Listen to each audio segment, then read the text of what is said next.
वाहिगुरू जी का खालसा वाहिगुरू जी की फतेह। प्यारे सज्जणों, अज तुहानूं असीं एक इतिहासक स्थान के दर्शन कराउण जा रहे हैं। असीं यूनाइटेड स्टेट अमेरिका दे विच खड़े हाँ। ये इलाका जिन्हों होल्ट कहते हैं। ये रेलवे लाइन जिहदे असीं विचाले खड़े हाँ, एक इतिहासक रेलवे लाइन है। तुसीं सोचदे होवोगे हुण अमेरिका दे विच किहड़ा साडा इतिहास लुकिया होया है। भारत की आज़ादी का बड़ा वड्डा खजाना इस इतिहास का ये केंद्री धुरा है। वो गदरी बाबे जिन्हों ने साडे देश नूं आज़ाद कराउण दे लई एक बड़ा वड्डा संघर्ष विढ़िया। ये वो स्थान है जिथे वो रिहा करते सन। ये होल्ट का वो इलाका जिथे साडे गदरी बाबे बाबा विसाखा सिंह जी, सोहण सिंह जी भकना, सरदार करतार सिंह सराभा, ये वो इलाका है जिथे साडे गदरी बाबे जिन्हां विच बाबा विसाखा सिंह जी, बाबा सोहण सिंह भकना ते सरदार करतार सिंह सराभा, इस इलाके विच उन्हां दी रिहायश सी। इत्थे वो खेतीबाड़ी का काम करते सी। ते जिहड़ी असीं रेलवे ट्रैक ते खड़े हाँ, इत्थों ट्रेन चढ़ के इत्थों अगे स्टॉकटन है, इत्थों 8 मील के फासले उत्ते उत्थे उन्होंने गुरुद्वारा साहब बनाया। वो इत्थों चढ़ के उत्थे जाया करते सी। असीं तुहानूं एक निगाह आपां मारदे हां कैमरे दे विच। ये इलाका है, आले दुआले तुसीं दर्शन कर सकते हो। वो इतिहासक स्थान है क्योंकि गदरी बाबियां दा जिहड़ा जीवन है, उन्हां दी जिहड़ी घालना जे उहनूं देखीए तो वो एक इहो जिहा प्रेरणामयी दृष्टांत है। उन्होंने किन्नी घालना घाली और किन्ना उन्हां दे विच चाह सीगा अपने देश नूं आज़ाद कराउण दा, कुर्बानी का। एक बड़ा वड्डा संघर्ष है कि बड़े सीमित जे साधना दे विच उन्हां लोकां ने किस तरह इत्थे आके मजदूरी कीती, अपना निर्वाह पालिया और उहदे विचों पैसे बचा के असीं तुहानूं हुणे लैके जावांगे। इतिहासक पोस्ट ऑफिस है इत्थे होल्ट, जिथे बाबा विसाखा सिंह दा घर भी उसे पोस्ट ऑफिस के बिल्कुल नाल नुक्कर भी सीगा। वो सारा स्थान भी तुहानूं दर्शन कराउने हो। इत्थों कमाई करके ये भारत की आज़ादी के संघर्ष नूं इस अमरीका की इस धरती तो जिहड़ा उहनूं फाइनैंस करिया करदे सी। सो अज असीं इत्थे मेरे नाल बापू चरणजीत सिंह जज जी ने, जिन्हां ने बड़ी खोज कीती है गदरी बाबियां दे इस स्थान दे उत्ते भी कित्थे वो बैठते सन, कित्थे एकत्रतावां होईयां, किस तरह उन्होंने इत्थे गुरुद्वारा साहब की स्थापना की। तो वो साडे जिहड़े गदरी बाबियां दे बजुर्ग सीगे, उन्हां विचों कुछ जिहड़े साडे मुसलमान वीर सीगे, उन्हां दीयां कबरां नूं भी उन्हां ने लभ्या। तो यादगारां उत्ते हुण गदरी बाबियां दे मेले कराउंदे ने और उही चेतनता संघर्ष की साडी आउण वाली पीढ़ी विच पैदा करन दे लई बड़ा वड्डा काम बापू चरणजीत सिंह जी अपने साथियों के नाल कर रहे हैं। वीर गुलिंदर सिंह मेरे नाल कैमरे ते सेवा निभा रहे हैं। सो असीं तुहानूं हुण लैके चलदे हां उस पोस्ट ऑफिस दे जिथों गदरी बाबे अपना जिहड़ा किरत करदे सन, उहदे विचों पैसे बचा के फिर जिहड़ा भारत की आज़ादी का संघर्ष सीगा वो पैसे भारत भेजा करदे सन।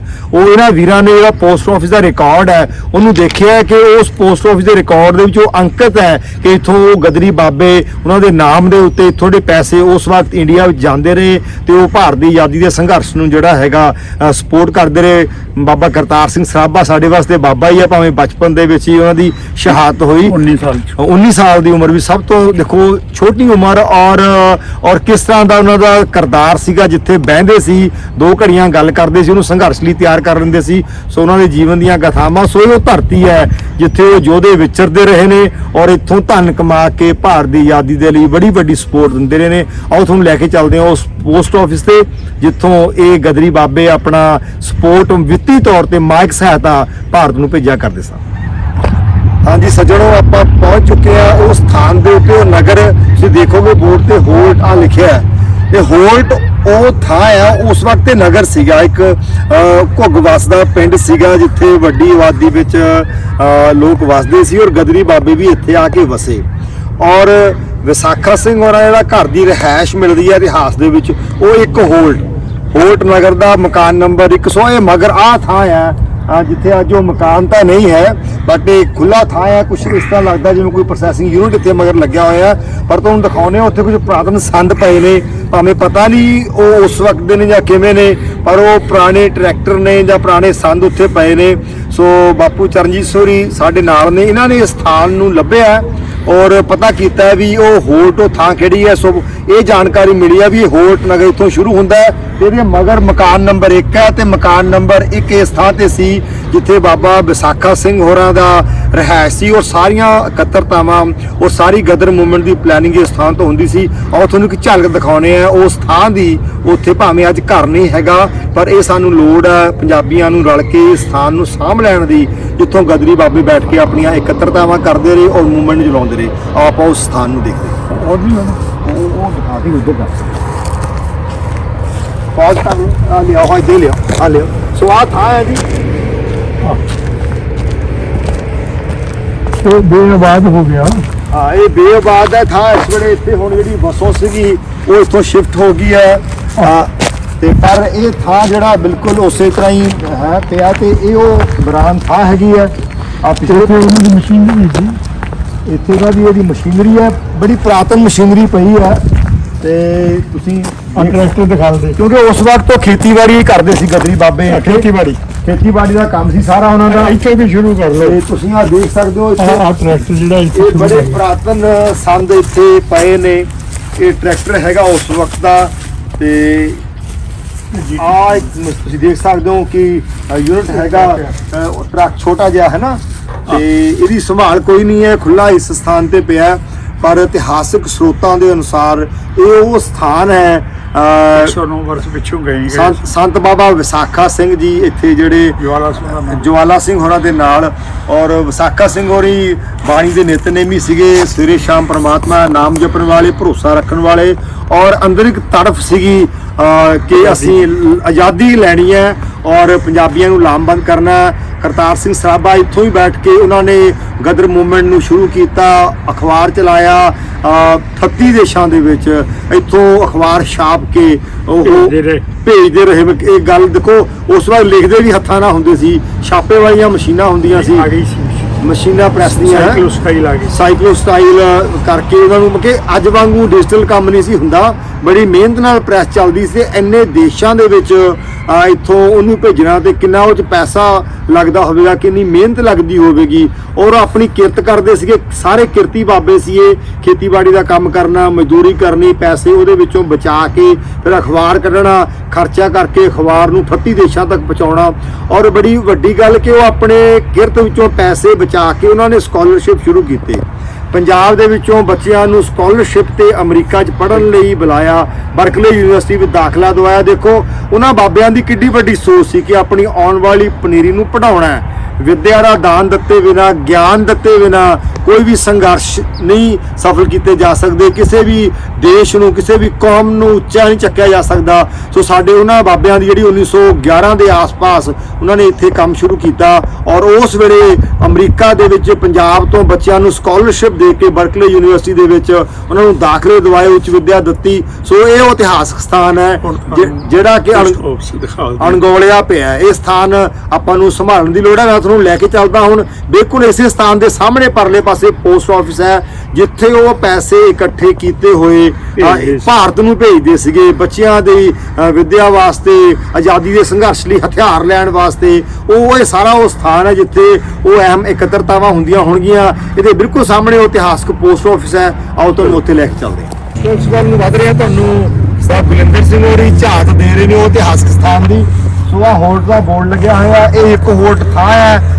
ਜਿੱਥੇ ਸੰਤ ਬਾਬਾ ਵਿਸਾਖਾ ਸਿੰਘਾਂ ਦੀ ਰਿਹਾਇਸ਼ ਸੀਗੀ ਤੁਸੀਂ ਦੇਖ ਸਕਦੇ ਹੋ ਸਾਹਮਣੇ ਉੱਚਾ ਜਿਹਾ ਜਿਵੇਂ ਟਿੱਬਾ ਜਿਹਾ ਹੈ ਉਹ ਇਤਿਹਾਸਕ ਸਥਾਨ ਬੜਾ ਰਮਣੀਕ ਥਾਂ ਹੈਗਾ ਆ ਨੇੜੇ ਹੀ ਇਹਦੇ ਦਰਿਆ ਵਗਦਾ ਔਰ ਇਹ ਉੱਚਾ ਟਿੱਬਾ ਤੇ ਤੁਸੀਂ ਦੇਖ ਸਕਦੇ ਹੋ ਵੀ ਕਿਸ ਤਰ੍ਹਾਂ ਦਾ ਖੁੱਲਾ ਡੁੱਲਾ ਸਥਾਨ ਹੈ ਇੱਥੇ ਲਗਭਗ 300 ਏਕੜ ਥਾਂ ਇਹਨਾਂ ਗਦਰੀ ਬਾਬਿਆਂ ਕੋਲੇ ਸੀਗਾ ਜਿੱਥੇ ਉਹ ਖੇਤੀ ਕਰਦੇ ਸੀ ਆ ਸੜਕ ਪਾਰ ਕਰਦਿਆਂ ਹੀ ਸੰਤ ਬਾਬਾ ਵਿਸਾਖਾ ਸਿੰਘ ਦੀ ਰਿਹਾਇਸ਼ ਦੇ ਬਿਲਕੁਲ ਸਾਹਮਣੇ ਡਾਕਖਾਨਾ ਹੈਗਾ ਉੱਥੇ ਦੇਖੋਗੇ ਹੋਲਟ ਕੈਲੀਫੋਰਨੀਆ ਦਾ ਇਹ ਪੋਸਟ ਆਫਿਸ ਇਹ ਉਹ ਇਤਿਹਾਸਿਕ ਪੋਸਟ ਆਫਿਸ ਹੈ ਜਿੱਥੋਂ ਗਦਰੀ ਬਾਬੇ ਜਿਹੜਾ ਆਪਣੀ ਕਿਰਤ ਕਰਦੇ ਸਨ ਉਹ ਪੈਸਾ ਬਚਾ ਕੇ ਭਾਰਤ ਨੂੰ ਭੇਜਦੇ ਸਨ ਆਓ ਤੁਹਾਨੂੰ ਉਸ ਪੋਸਟ ਆਫਿਸ ਦੇ ਦਰਸ਼ਨ ਕਰਾਉਂਦੇ ਸੋ ਇਹ ਮਿੱਤਰੋ ਉਹ ਸਥਾਨ ਹੈ ਇਹ ਸਾਡੇ ਵਾਸਤੇ ਬੜਾ ਇਤਿਹਾਸਿਕ ਡਾਕਖਾਨਾ ਹੈ ਜਿੱਥੋਂ ਸਾਡੇ ਗਦਰੀ ਬਾਬਿਆਂ ਦੀ ਕਿਰਤ ਕਮਾਈ ਦੇ ਵਿੱਚੋਂ ਜਿਹੜਾ ਸੰਬੰਧ ਕੱਢਦੇ ਸੀ ਉਹ ਇਸ ਪੋਸਟ ਆਫਿਸ ਰਾਹੀਂ ਭਾਰਤ ਪਹੁੰਚਦਾ ਸੀਗਾ ਔਰ ਬਾਪੂ ਚਰਨਜੀਤ ਸਿੰਘ ਹੋਰਾਂ ਨੇ ਵੀਰ ਗੁਰਿੰਦਰ ਸਿੰਘ ਹੋਰਾਂ ਨੇ ਡਾਕਖਾਨੇ ਦੇ ਨਾਲ ਮਿਲ ਕੇ ਉਹਨਾਂ ਦਾ ਰਿਕਾਰਡ ਉਹਨਾਂ ਨੂੰ ਲੈਣ ਦੀ ਕੋਸ਼ਿਸ਼ ਕੀਤੀ ਹੈ ਔਰ ਉਹ ਸਫਲ ਹੋਏ ਨੇ ਉਹ ਰਿਕਾਰਡ ਪ੍ਰਾਪਤ ਕਰਨ ਵਿੱਚ ਜਿੱਥੇ ਇਹ ਪਤਾ ਲੱਗਿਆ ਵੀ 1911 ਤੋਂ ਲੈ ਕੇ 13 ਤੱਕ ਇਸ ਸਥਾਨ ਤੋਂ ਉਹ ਗਦਰੀ ਬਾਬਿਆਂ ਦੇ ਬਾਬਾ ਸੋਹਣ ਸਿੰਘ ਪਕਨਾ ਜਵਾਲਾ ਸਿੰਘ ਤੇ ਹੋਰ ਗਦਰੀ ਬਾਬੇ ਜਿਨ੍ਹਾਂ ਵਿੱਚ ਹਿੰਦੂ ਮੁਸਲਮਾਨ ਸਿੱਖ ਸਾਰੇ ਭਰਾ ਸੀਗੇ ਜਿਹੜੇ ਇੱਥੇ ਜਿਹੜਾ ਉਹ ਕਿਰਤ ਕਰਦੇ ਸੀ ਉਹਨਾਂ ਸਾਰਿਆਂ ਦੀ ਕਿਰਤ ਕਮਾਈ ਦਾ ਧਨ ਉਹਨਾਂ ਦੇ ਨਾਮ ਦੇ ਉੱਤੇ ਬਕਾਇਦਾ ਇੱਥੋਂ ਭਾਰਤ ਨੂੰ ਗਿਆ ਹੋਇਆ। ਇੱਕ ਚੈੱਕ ਮਿਲਿਆ ਬਾਬਾ ਸੋਹਣ ਸਿੰਘ ਹੋਰਾਂ ਦੇ ਨਾਮ, ਮਨੀ ਆਰਡਰ ਮਿਲਿਆ ਜਿਹੜਾ ਕੈਂਸਲ ਹੋਇਆ ਹੋਇਆ ਕਿਸੇ ਕਾਰਨ ਕਰਕੇ, ਉਹਨਾਂ ਨੇ ਕੈਂਸਲ ਕਰਕੇ ਉਹ ਮਾਇਆ ਦੁਆਰਾ ਭੇਜੀ ਹੈ। ਸੋ ਉਹਨਾਂ ਦੇ ਭੇਜੇ ਹੋਏ ਮਨੀ ਆਰਡਰ, ਉਹਨਾਂ ਦੇ ਕੈਂਸਲ ਹੋਏ ਹੋਏ ਮਨੀ ਆਰਡਰ, ਉਹ ਸਾਰਾ ਰਿਕਾਰਡ ਇਸ ਪੋਸਟ ਆਫਿਸ ਅੱਜ ਵੀ ਮੌਜੂਦ ਹੈ, ਜਿਹਦੀਆਂ ਕਾਪੀਆਂ ਸਾਹਿਬ ਗੁਲਿੰਦਰ ਸਿੰਘ ਔਰ ਬਾਬੂ ਚਰਨਜੀਤ ਸਿੰਘ ਨੇ ਇੱਥੋਂ ਉਹਨਾਂ ਕੋਲੋਂ ਲਈਆਂ ਨੇ। ਸੋ ਇਹ ਉਹ ਇਤਿਹਾਸਕ ਸਥਾਨ ਹੈ, ਉਹ ਪੋਸਟ ਆਫਿਸ ਹੈ ਜਿਹੜਾ ਬਿਲਕੁਲ ਬਾਬਾ ਜਵਾਲਾ ਸਿੰਘ ਦੀ ਰਿਹਾਇਸ਼ ਦੇ ਸਾਹਮਣੇ ਹੈ, ਜਿੱਥੋਂ ਭਾਰਤ ਦੀ ਆਜ਼ਾਦੀ ਦੇ ਲਈ ਉਹ ਧਨ ਕਮਾ ਕੇ ਭੇਜਦੇ ਸਨ ਤੇ ਉੱਥੇ ਫਿਰ ਉਹਦੇ ਹਥਿਆਰ ਉਹ ਲੈ ਕੇ ਜੋ ਅੰਗਰੇਜ਼ ਹਕੂਮਤ ਸੀ ਉਹਦੇ ਤੋਂ ਭਾਰਤ ਨੂੰ ਆਜ਼ਾਦ ਕਰਾਉਣ ਦੇ ਲਈ ਬੜਾ ਵੱਡਾ ਕੰਮ ਕੀਤਾ। ਸੋ ਇਹ ਤੁਹਾਡੀ ਨਜ਼ਰ ਅਸੀਂ ਉਹ ਸਥਾਨ ਇਤਿਹਾਸ ਦਰਸ਼ਨ ਕਰਵਾ ਰਹੇ ਹਾਂ। ਹੁਣ ਅਸੀਂ ਤੁਹਾਨੂੰ ਲੈ ਕੇ ਚੱਲਾਂਗੇ ਉਹ ਸਥਾਨ ਤੇ ਜਿੱਥੋਂ ਗਦਰੀ ਬਾਬਿਆਂ ਨੇ ਗੁਰਦੁਆਰਾ ਸਾਹਿਬ ਨੂੰ ਉਸਾਰਿਆ, ਜਿੱਥੇ ਬੈਠ ਕੇ ਉਹ ਆਪਣੇ ਹੋਰ ਕੰਮਾਂ ਨੂੰ ਵਿਉਂਤਬੰਦ ਕਰਦੇ ਰਹੇ, ਜਿੱਥੋਂ ਉਹ ਤਾਕਤ ਸ਼ਕਤੀ ਪ੍ਰਾਪਤ ਕਰਦੇ ਰਹੇ ਕਿ ਅਸੀਂ ਆਜ਼ਾਦੀ ਦੇ ਸੰਘਰਸ਼ ਨੂੰ ਅੱਗੇ ਲੈ ਕੇ ਜਾਣਾ। ਸੋ ਇਹ ਇੱਕ ਪ੍ਰੇਰਨਾਮਈ ਥਾਂ ਹੈ ਜਿੱਥੋਂ ਤੁਸੀਂ ਦੇਖ ਸਕਦੇ ਹੋ ਕਿ ਉਹਨਾਂ ਗਦਰੀ ਬਾਬਿਆਂ ਨੇ ਭਾਵੇਂ ਗਿਣਤੀ ਵਿੱਚ ਥੋੜੇ ਸੀ ਤੇ ਉਹਨਾਂ ਨੇ ਦੂਰ ਦਰਾਡੇ ਆ ਕੇ ਕਿਸ ਤਰ੍ਹਾਂ ਧਨ ਕਮਾਇਆ, ਕਿਸ ਤਰ੍ਹਾਂ ਵਸੀਲੇ ਇਕੱਠੇ ਕੀਤੇ, ਆਪਣੇ ਗੁਜਰਾਨ ਵਿੱਚੋਂ ਮਾਇਆ ਬਚਾ ਕੇ ਉਹ ਦੇਸ਼ ਦੀ ਆਜ਼ਾਦੀ ਲਈ ਵਰਤੀ। ਸੋ ਅੱਜ ਦੇ ਨੌਜਵਾਨਾਂ ਨੂੰ ਇਸ ਤੋਂ ਸੇਧ ਲੈਣੀ ਬਣਦੀ ਹੈ ਕਿ ਅਸੀਂ ਵੀ ਤਕੜੇ ਹੋ ਕੇ ਆਪਣੇ ਬਜ਼ੁਰਗਾਂ ਦੇ ਪਾਏ ਪੂਰਨਿਆਂ ਤੇ ਚੱਲੀਏ ਔਰ ਆਪਣੇ ਦੇਸ਼ ਨੂੰ ਤਰੱਕੀ ਦੇ ਵੱਲ ਲੈ ਕੇ ਜਾਈਏ। ਆਪਾਂ ਹੁਣ ਲੈ ਕੇ ਚੱਲਾਂਗੇ ਤੁਹਾਨੂੰ ਦੂਸਰੇ ਸਥਾਨ ਤੇ। ਮਿੱਤਰੋ, ਆਪਾਂ ਹੁਣ ਪਹੁੰਚ ਚੁੱਕੇ ਹਾਂ ਉਹਨਾਂ ਖੇਤਾਂ ਦੇ ਵਿੱਚ ਜਿੱਥੇ ਗਦਰੀ ਬਾਬੇ ਖੇਤੀ ਕਰਿਆ ਕਰਦੇ ਸੀ। ਤੁਹਾਨੂੰ ਦੱਸ ਕੇ ਆਏ ਆ ਵੀ ਲਗਭਗ 300 ਏਕੜ ਦਾ ਇਹ ਰਕਬਾ ਸੀ ਜਿੱਥੇ ਗਦਰੀ ਬਾਬੇ ਖੇਤੀਬਾੜੀ ਕਰਦੇ ਸੀ, ਆਪਣੀ ਕਿਰਤ ਕਰਦੇ ਸੀ। ਔਰ ਮੈਂ ਬਤੌਰ ਭੂਮੀ ਵਿਗਿਆਨੀ ਮੈਨੂੰ ਬੜਾ ਚੰਗਾ ਲੱਗਿਆ ਇੱਥੇ ਆ ਕੇ ਕਿ ਪੰਜਾਬ ਦੇ ਮੇਰੇ ਭੂਮੀ ਵਿਗਿਆਨ ਦੇ ਵਿਦਿਆਰਥੀਆਂ ਦੇ ਲਈ ਅਸੀਂ ਤੁਹਾਨੂੰ ਪੀਟ ਸੋਇਲਸ ਪੜ੍ਹਾਉਂਦੇ ਆ, ਹੈ ਨਾ, ਜਿਨ੍ਹਾਂ ਦੀ ਉੱਪਰਲੀ ਤਹਿ 'ਚ ਬਹੁਤ ਜ਼ਿਆਦਾ ਜੀਵਕ ਮਾਦਾ ਹੁੰਦਾ ਤੇ ਕਾਲੇ ਰੰਗ ਦੀਆਂ ਹੁੰਦੀਆਂ ਨੇ। ਮੈਂ ਤੁਹਾਨੂੰ ਦਿਖਾਉਣਾ ਚਾਹੁੰਦਾ ਕਿ ਆਹ ਵਾਕਈ ਉਹ ਪੀਟ ਸੋਇਲ ਹੈ ਜਿਹੜੀ ਸਾਨੂੰ ਪੰਜਾਬ 'ਚ ਕਿਤੇ ਵੀ ਦੇਖਣ ਨੂੰ ਨਹੀਂ ਮਿਲਦੀ। ਆਹ ਦੇਖੋ, ਬਿਲਕੁਲ ਕਾਲੇ ਰੰਗ ਦੀ। ਆਪਾਂ ਥੱਲੋਂ ਤੁਹਾਨੂੰ ਦਿਖਾਉਂਦੇ ਆ ਇਹਨੂੰ ਚੱਕ ਕੇ ਕਿਸ ਤਰ੍ਹਾਂ। ਇਹ ਦੇਖੋ ਡਲੇ ਬਣੇ ਹੋਏ ਇਹਦੇ, ਬਿਲਕੁਲ ਕਾਲੇ ਰੰਗ ਦੀ ਮਿੱਟੀ। ਇਹ ਸਾਰਾ ਆਰਗੈਨਿਕ ਮੈਟਰ ਹੈ ਤੇ ਲੰਮਾ ਸਮਾਂ ਜਿਹੜੀ ਵੈਜੀਟੇਸ਼ਨ ਹੈ ਉਹ ਸਮੁੰਦਰ ਦੇ ਪਾਣੀ ਦੇ ਦਬਾਅ ਥੱਲੇ ਰਹੀ ਹੈ। ਉਹ ਫਿਰ ਸਮੁੰਦਰ ਨੂੰ ਬੰਨ੍ਹ ਲਿਆ ਗਿਆ ਪਿਛਾਂਹ ਹਟਾ ਕੇ, ਫਿਰ ਇਹ ਉਹ ਫਰਟਾਈਲ ਸੋਇਲ ਹੈ ਜਿੱਥੇ ਖੇਤੀਬਾੜੀ ਹੁੰਦੀ ਰਹੀ। ਔਰ ਪੀਟ ਸੋਇਲ ਜਿਵੇਂ ਤੁਹਾਨੂੰ ਪਤਾ ਵੀ ਇਹਨਾਂ ਦੀ ਜਿਹੜੀ pH ਲੋ ਹੁੰਦੀ ਹੈ ਔਰ ਬਹੁਤ ਫਰਟਾਈਲ ਸੋਇਲਸ ਹੁੰਦੀਆਂ ਨੇ। ਵੈਸੇ ਇਹ ਇਹਨਾਂ ਦਾ ਸਟਰਕਚਰ ਬਹੁਤ ਸੋਹਣਾ ਦੇਖਣ ਨੂੰ, ਭਾਵੇਂ ਆ ਦੇਖੋ ਡਲੇ ਜਿਹੇ ਬਣੇ ਨਜ਼ਰ ਆਉਂਦੇ ਨੇ, ਹੈ ਨਾ, ਪਰ ਜਿਹਨਾਂ ਨੂੰ ਪਾਣੀ ਲਾ ਦਿੰਦੇ ਆ, ਵਾਹ ਦਿੰਦੇ ਆ ਤਾਂ ਇਹ ਬਹੁਤ ਹੀ ਜਿਹੜਾ ਗ੍ਰੈਨੂਲਰ ਸੋਇਲ ਬਣ ਜਾਂਦੀ ਹੈ। ਬਹੁਤ ਸੋਹਣਾ ਇਹਦਾ ਸਟਰਕਚਰ ਹੁੰਦਾ ਹੈ ਔਰ ਤੁਸੀਂ ਦੇਖ ਸਕਦੇ ਹੋ ਵੀ ਇਹਦੀ ਜਿਹੜੀ ਦਿੱਖ ਹੈ, ਇਹਦਾ ਕਲਰ ਹੈਗਾ ਕਿੰਨਾ ਡਾਰਕ ਹੈ। ਔਰ ਇਹ ਉਹ ਮਿੱਟੀਆਂ ਨੇ ਜਿਨ੍ਹਾਂ ਦੇ ਵਿੱਚ ਬੜੀ ਡੂੰਘਾਈ ਤੱਕ ਜਿਹੜਾ ਹੈਗਾ ਆਰਗੈਨਿਕ ਮੈਟਰ ਇਦਾਂ ਹੀ ਪਿਆ। ਔਰ ਇਹ ਸੋਇਲਸ ਬਹੁਤ ਹਾਈ ਪ੍ਰੋਡਕਟਿਵ ਸੋਇਲਸ ਹੁੰਦੀਆਂ ਨੇ ਔਰ ਫਿਜ਼ੀਕਲ ਸਟਰਕਚਰ ਇਹਨਾਂ ਸੋਇਲਸ ਦਾ, ਇਹਨਾਂ ਦੇ ਨਿਊਟ੍ਰੀਐਂਟ ਕੰਟੈਂਟ ਜਿਹੜੇ ਨੇ ਬਹੁਤ ਵਧੀਆ ਹੁੰਦੇ ਨੇ। ਸੋ ਮੈਂ ਸਮਝਦਾ ਵੀ ਸਾਡੇ ਵਿਦਿਆਰਥੀਆਂ ਵਾਸਤੇ ਵੀ ਇਹ ਪੀਟ ਸੋਇਲਸ ਦੇਖਣ ਵਾਲੀਆਂ ਨੇ ਔਰ ਇਤਿਹਾਸਕ ਵੀ ਨੇ, ਕਿਉਂਕਿ ਇਹਨਾਂ ਥਾਵਾਂ ਤੇ ਸਾਡੇ ਗਦਰੀ ਬਾਬੇ ਆਪਣੀ ਖੇਤੀਬਾੜੀ ਕਰਕੇ, ਕਿਰਤ ਕਰਕੇ ਭਾਰਤ ਦੀ ਆਜ਼ਾਦੀ ਦੇ ਲਈ ਨਵਾਂ ਇਤਿਹਾਸ ਸਿਰਜਦੇ ਰਹੇ ਨੇ। ਤੁਹਾਨੂੰ ਅਸੀਂ ਹੁਣ ਲੈ ਕੇ ਜਾਵਾਂਗੇ ਗੁਰਦੁਆਰਾ ਸਾਹਿਬ ਜਿਹੜਾ ਗਦਰੀ ਬਾਬਿਆਂ ਨੇ ਬਣਾਇਆ ਔਰ ਉੱਥੇ ਬੈਠ ਕੇ ਉਹਨਾਂ ਨੇ ਇਸ ਮੂਵਮੈਂਟ ਨੂੰ ਹੋਰ ਤਾਕਤ ਦਿੱਤੀ। ਬਹੁਤ ਬਹੁਤ ਧੰਨਵਾਦ। ਸੋ ਅਸੀਂ ਪਹੁੰਚ ਚੁੱਕੇ ਹਾਂ ਸਟਾਕਟਨ ਵਿਖੇ ਗਦਰੀ ਬਾਬਿਆਂ ਦਾ ਇਤਿਹਾਸਕ ਗੁਰਦੁਆਰਾ ਸਾਹਿਬ ਦਾ ਸਥਾਨ ਹੈ। ਸੋ ਪਿੱਛੇ ਹਾਲ ਹੈ ਬਾਬਾ ਵਿਸਾਖਾ ਸਿੰਘ ਹਾਲ। ਸੋ ਬਾਬਾ ਵਿਸਾਖਾ ਸਿੰਘਾਂ ਦੇ ਇਤਿਹਾਸ ਦੀ ਗੱਲ ਅਸੀਂ ਕਰਕੇ ਆਏ ਹਾਂ ਕਿ ਜਿਨ੍ਹਾਂ ਨੇ ਇਸ ਮੂਵਮੈਂਟ ਨੂੰ ਹੌਟ ਤੋਂ ਆਰੰਭ ਕੀਤਾ ਤੇ ਉੱਥੋਂ ਆ ਕੇ ਇਸ ਸਥਾਨ ਦੇ ਉੱਤੇ ਗੁਰਦੁਆਰਾ ਸਾਹਿਬ ਬਣਾਇਆ। ਤੇ ਨਾਲ ਹੀ ਸਕੂਲ ਹੈ, ਤੁਸੀਂ ਦੇਖ ਸਕਦੇ ਹੋ ਖਾਲਸਾ ਸਕੂਲ ਸਟਾਕਟਨ, ਜਿੱਥੇ ਬੱਚਾ ਜਾਂਦੀ ਹੈ ਗੁਰਦੁਆਰਾ ਸਾਹਿਬ ਦੇ ਵਿੱਚ ਖਾਲਸਾ ਸਕੂਲ ਸਟਾਕਟਨ ਦੀ ਇਮਾਰਤ ਹੈ। ਸੋ ਤੁਹਾਨੂੰ ਲੈ ਕੇ ਚੱਲਦੇ ਹਾਂ ਗੁਰਦੁਆਰਾ ਸਾਹਿਬ ਵੱਲ ਜੋ ਇਤਿਹਾਸਕ ਸਥਾਨ ਹੈ ਗਦਰੀ ਬਾਬਿਆਂ ਦਾ।